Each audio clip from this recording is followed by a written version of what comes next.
بزرگوں نے اپنے انتقال کے وقت جو وصیتیں کیں وہ بھی نظروں سے گزری، بڑے بڑے مفکرین کی آراء بھی پڑھی، لیکن جب نظر ٹھہری تو فرمان رسالت مآب پہ ٹھہری۔ فرمایا انا افصح العرب، میں عربوں میں سب سے زیادہ فصیح ہوں، بات کرنے کا جو ڈھب مجھے ہے وہ کسی اور کو نہیں ہے۔ کلام کا حسن یہ ہے کہ لفظ تھوڑے ہوں، معانی و مطالب زیادہ۔ خیر الکلام ما کل و دل، بہتر کلام وہ ہے جو قلیل ہو اور مدلل ہو۔ لہو خورشید کا ٹپ کے اگر ذرے کا جگر چیریں، یہ نہیں کہ 3 گھنٹے کی تقریر بعد میں دیکھو تو پلے کچھ بھی نہ۔ حسن ہے کلام کا کہ تھوڑے لفظ ہوں لیکن معنی و مطالب کے انبار ان کے اندر موجود ہیں۔ اور آقا کریم علیہ السلام کے کلام کا یہ اعجاز ہے کہ حضور 2-4 جملے فرما دیتے ہیں لیکن برسوں اس کی تشریح کرتے رہتے ہیں۔ بڑی سی بڑی کہانی کو چند لفظوں میں سمو دیتے ہیں۔ سلطان محمود غزنوی کو اس بات میں شک تھا کہ میرا باپ کون ہے، سلطان سبکتگین یا کوئی اور۔ دوسرا شک اس کو قیامت کے بارے میں بھی تھا، یہ اس کی زندگی کے ابتدائی حالات ہیں۔ تیسرا شک اس کو اس حدیث کی صحت پہ تھا، العلماء ورثۃ الانبیاء، علماء نبیوں کے وارث ہوتے ہیں۔ وہ کہتا تھا یہ ٹوٹی پھوٹی چٹائیوں پہ بیٹھ کے پڑھنے پڑھانے والے بھلا نبیوں کے وارث کیسے ہو سکتے؟ خیر وقت گزرتا گیا۔ ایک دن سلطان محمود غزنوی گھر سے نکلا، خادم سونے کا شمعدان لیے آگے آگے چل رہا تھا۔ بادشاہ کی آنکھوں کے سامنے ایک منظر آیا، ایک مدرسہ ہے جس کی چھوٹی چھوٹی 4 دیواری ہے، اس میں ایک طالب علم اپنا سبق یاد کرتا ہے، بھول جاتا ہے تو مدرسے کی لالٹین میں تیل موجود نہیں، قریب ہی ایک ہندو کی دکان پر جلتے ہوئے گیس کی روشنی میں آ کے اپنا سبق دیکھتا ہے، جا کے پھر دہراتا ہے، بھولتا ہے تو پھر آتا ہے۔ زندگی میں پہلی مرتبہ اس نے علم دین کے لیے یہ تڑپ دیکھی تھی اور ان لوگوں کے دکھوں سے پہلی مرتبہ آگاہ ہوا تھا۔ دل پسند گیا، وہ سونے کا شمعدان اس طالب علم کو دے دیا۔ طالب علم راضی ہو گیا۔ ایک روایت کے لفظ ہیں من اعان عالما او متعلما بکلام منکسر او بقرطاس فکأنہ بنى الکعبۃ 70 مرہ، جس نے کسی عالم یا طالب علم کی مدد کی کاغذ کا ٹکڑا دے کر یا ٹوٹا ہوا قلم ہی دے کر، وہ ایسا ہے جس اللہ کے گھر کعبے کو 70 بار تعمیر کیا، اور اس نے وہ پورا شمعدان دے دیا۔ طالب علم راضی ہوا، اللہ کے محبوب بھی راضی ہو گئے۔ یہ جو طلباء ہیں ان کی خدمت سے حضور کی رضا نصیب ہوتی ہے۔ سلطان محمود غزنوی سویا، مقدر جاگے، حضور علیہ السلام کی زیارت نصیب ہوئی۔ اور آقا کریم نے فرمایا من رآنی فی المنام فقد رأى الحق، جس نے مجھے خواب میں دیکھا اس نے مجھے ہی دیکھا۔ شیطان خواب کے اندر آ کر بھی حضور کی مثل ہونے کا دعویٰ نہیں کر سکتا۔ یہ شیطان کو بھی ہمت نہیں ہے کہ وہ نبی کی مثل ہونے کا دعویٰ کرے۔ کہا جس نے مجھے دیکھا اس نے مجھے ہی دیکھا۔ شیطان خواب میں میرا روپ نہیں دھار سکتا۔ دوسری بات، من رآنی فی المنام فسیرانی فی الیقظہ، بخاری شریف کے کلمات ہیں یہ۔ فرمایا کہ جس نے مجھے خواب میں دیکھا ان قریب جاگتے بھی دیکھ لے گا۔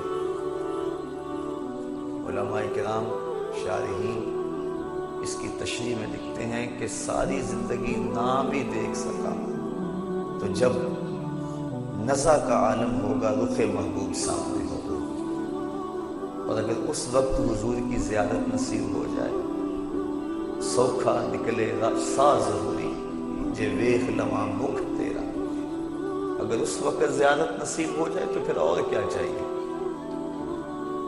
تو جس نے مجھے خواب میں دیکھا اس نے مجھے ہی دیکھا، جس نے مجھے خواب میں دیکھا ان قریب جاگتے بھی دیکھ لے گا۔ تیسری بات، حضور اگر کسی کے خواب میں آئے تو قصد اور ارادے سے آئے۔ میں آپ کے خواب میں آؤں، آپ میرے خواب میں آئیں، میرا آپ کا عزم اور ارادہ نہیں ہوتا۔ 100 بار ایسا ہوتا ہے کہ میں آپ کو خواب میں دیکھتا ہوں، آپ کو پوچھتا ہوں، بتاتا ہوں کہ جناب میں نے آپ کو آج رات خواب میں دیکھا، آپ کو تو نہیں پتا ہوتا۔ مجھے ساتھی کہتے ہیں کہ آج ہم نے آپ کو خواب میں دیکھا، مجھے تو نہیں پتا ہوتا میں کسی کے خواب میں گیا ہوں۔ لیکن اللہ کے محبوب علیہ السلام اگر کسی کے خواب میں جائیں قصد، ارادے اور مرضی سے جاتے ہیں۔ چوتھی بات، ہم خواب میں کسی سے کچھ وصول کریں تو وہ محض خواب ہوتا ہے، محض خواب۔ کروڑ پتی بن گئے، صبح اٹھیں گے تو کنگال ہوں گے، بھوک میں تڑپتے ہوئے سو گئے، رات 5 سٹار ہوٹلوں سے کھانا کھاتے رہے، صبح اٹھیں گے پیٹ خالی ہوگا، بھرا ہوگا۔ خواب ہے نا۔ 100 بار میرے ہاتھوں میں تیرا دامن آیا، جب آنکھ کھلی تو اپنا ہی گریباں تھا۔ کچھ نہیں ہوتا، خواب محض خواب ہے۔ خواب میں کوئی کسی کو کچھ دے، وہ وصول کرے تو خواب ہی ہے، لیکن اللہ کے محبوب اگر کسی کو کچھ عطا کریں تو یہ امام بوصیری سے پوچھو، رات چادر ملتی ہے، صبح اٹھتے ہیں کندھوں پہ موجود ہوتی ہے۔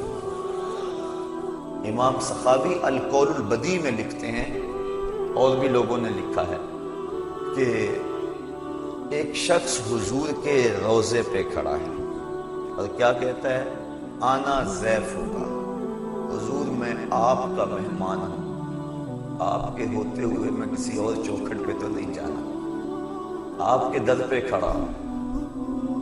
اعلیٰ حضرت فرماتے ہیں اور کوئی دیتا بھی کب ہے، کون دیتا ہے، دینے کو منہ چاہیے، دینے والا ہے سچا ہمارا نہیں، کوئی دیتا بھی نہیں، اور چند ٹکڑے اگر جھولی میں کوئی ڈال بھی دے تو ساری زندگی جتلاتا رہے۔ عارف عبد المتین نے اس موقع پہ حد کر دی، وہ کہتا ہے اور جتنے بھی سہارے ہیں سبق کرتے ہیں، اور جتنے بھی سہارے ہیں سبق کرتے ہیں، عزت نفس بڑھاتا ہے سہارا تیرا، ہر سہارا کو کمزور کرتا ہے۔ کسی کی چوکھٹ سے مانگ کر آنے والا سر اٹھا کر نہیں چلتا کہ میں فلاں کا مانگت ہوں، لیکن جو نبی کی چوکھٹ سے خیرات لے کر پلٹتا ہے وہ سر اٹھا کے چلتا ہے کہ مجھے یہ خیرات نبی کے در سے ملی ہے۔ اور جتنے بھی سہارے ہیں سبق کرتے ہیں، عزت نفس بڑھاتا ہے سہارا تیرا۔ اور اعلیٰ حضرت نے حد کر دی، فرماتے ہیں ٹھوکریں کھاتے پھرو گے ان کے در پہ پڑ رہو، ٹھوکریں کھاتے پھرو گے ان کے در پہ پڑ رہو، قافلہ تو اے رضا اول گیا آخر گیا، وہ تو کھڑا ہی حضور کی چوکھٹ پہ ہے۔ آنا ضیف ہوگا، حضور میں آپ کا مہمان ہوں، آپ کے ہوتے ہو میں نے کسی اور چوکھٹ پہ نہیں جانا۔ اور یہاں کھڑا عرض کر رہا ہے، بندہ مٹ نہ جائے آقا پہ تو وہ بندہ کیا ہے، بے خبر ہو جو غلاموں سے وہ آقا کیا ہے۔ کہتا کھڑے کھڑے میری آنکھ لگ گئی، آنکھ لگی تو مقدر جاگا۔ حضرت علی المرتضیٰ رضی اللہ تعالی عنہ اور حضرت عمر فاروق رضی اللہ تعالی عنہ کی ملاقات ہوئی، اور انہوں نے کہا ٹھہر ٹھہر حضور آ رہے ہیں۔ کہا تھوڑی دیر کے بعد آقا کریم تشریف لائے، حضور کے ہاتھ میں روٹی تھی، مجھے عطا کرتے ہوئے فرمایا لے لے۔ کہتے ہیں میں نے حضور سے وہ روٹی وصول کی اور خواب ہی میں اسے کھانا شروع کر دیا۔ ابھی آدھی کھائی تھی کہ میری آنکھ کھل گئی، جب آنکھ کھلی تو دوسرا آدھا ٹکڑا میرے ہاتھ میں موجود تھا۔ حضور اگر عطا فرمائیں تو وہ حقیقت میں عطا فرمانے والے ہیں۔ تو یہ چار چیزیں ذہن میں رکھیں. جس نے حضور کو دیکھا اس نے حضور کو ہی دیکھا. جس نے حضور کو خواب میں دیکھا بیداری میں بھی وقت جاگے گا. اور تیسری بات، حضور جس کے خواب میں آئے قصد اور ارادے سے.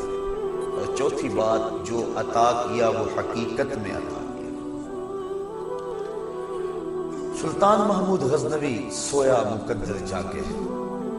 تین شک تھے، میرا باپ کون، قیامت آئے گی کہ نہیں، علماء نبیوں کے وارث ہوتے ہیں یا یہ علماء کے من گھڑت الفاظ ہیں. اب سویا مقدر جاگے. آقا کریم خواب میں تشریف فرما ہوئے اور مسکراتے ہوئے کہا، اے سبکتگین کے بیٹے محمود، آج تم نے میرے ایک وارث کی قدر کی ہے، کل قیامت کو میں تیری شفاعت کروں گا.